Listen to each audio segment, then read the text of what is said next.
अमरावती ग्रामीण पोलिसांनी गोव्यात मोठी धाड टाकत एका आंतरराज्यीय सायबर फसवणूक रॅकेटचा पर्दाफाश केला आहे। या कारवाईत 12 आरोपींना अटक करण्यात आली असून तब्बल 6 कोटी 25 लाख रुपयांच्या संशयास्पद आर्थिक व्यवहारांचा उलगडा झाला आहे। पोलिसांनी गोव्यातील आलिशान अपार्टमेंट्सवर छापेमारी करत ही कारवाई केली। प्राथमिक तपासात आरोपी सरकारी योजनांचा लाभ मिळवून देण्याचे आमिष दाखवून नागरिकांची बँक खाती उघडून घेत होते। त्यानंतर हीच खाती सायबर फसवणूक, ऑनलाईन गेमिंग आणि इतर बेकायदेशीर आर्थिक व्यवहारांसाठी वापरली जात असल्याचे समोर आले आहे। कारवाई दरम्यान पोलिसांनी 64 bank passbook, 147 ATM card, 198 SIM card, अनेक मोबाईल फोन, लॅपटॉप आणि इतर साहित्यांसह सुमारे 10.85 लाख रुपयांचा मुद्देमाल जप्त केला आहे। या संपूर्ण रॅकेटचा सूत्रधार अमरावती जिल्ह्यातील असल्याचा संशय व्यक्त करण्यात येत असून या प्रकरणातील 2 आरोपी अद्याप फरार आहेत। त्यांचा शोध घेण्यासाठी विशेष पथके रवाना करण्यात आली आहेत।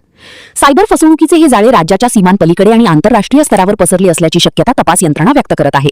त्यामुळे या प्रकरणाच्या सखोल चौकशीसाठी 3 विशेष तपास पथके SIT स्थापन करण्यात आली आहेत।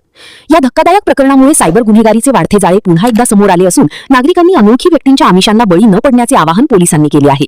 जे बँक अकाउंटवर आहेत त्याच्यात मोठ्या प्रमाणात पैशांचे व्यवहार होत आहेत।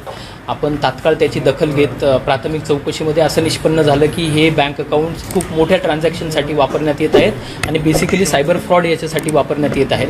तर आपण गुन्हा तात्काळ दाखल करून सायबर पोलीस स्टेशन येथे वर्ग करून सायबर पोलीस स्टेशनने जो आत्तापर्यंत तपास केलेला आहे त्याच्यामध्ये असं निष्पन्न झालेलं आहे की हे जे अकाउंट्स आहेत त्याला म्यूल अकाउंट्स आपण म्हणतो।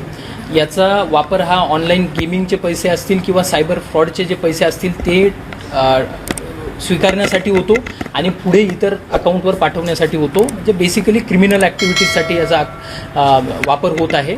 त्या अनुषंगाने आपण जी अधिकचा तपास केला त्यामध्ये गोवा येथे आपल्याला याचा ट्रेस मिळाला की तिथून हे सर्व ऑपरेट होत आहे। आपल्या टीमने सायबरचे जे PI आहेत आणि तसेच आमचे बाकीचे अधिकारी आहेत यांनी जाऊन गोवा येथे एक चांगला ट्रॅप लावून आपण रेड हँडेड तिथे 11 आरोपींना पकडलेलं आहे की जे तिथून कॉल सेंटर चालवत होते। त्यांच्याकडे आपल्याला जवळपास 200 सिम कार्ड देखील मिळाले आणि 70च्या आसपास बँक अकाउंट्स मिळालेले आहेत। 9 लॅपटॉप्स आहेत आणि 3 टॅबलेट्स आहेत जे त्याच्यावरून ऑनलाईन गेमिंग चालवत होते आणि हे सिम कार्ड आणि बँक अकाउंटचा वापर हे मोठ्या प्रमाणात येणारा पैसा जो होता तो पुढे पाठवण्यासाठी करत होते। आता आपल्याला यामध्ये अजून एक गोष्ट अशी लक्षात आलेली आहे की आपल्या जिल्ह्यामध्ये इतरही काही गरीब वर्ग जो आहे किंवा मजूर वर्ग आहे त्यांचे असे बँक अकाउंट ओपन करून पुढे देण्यात आलेले आहेत।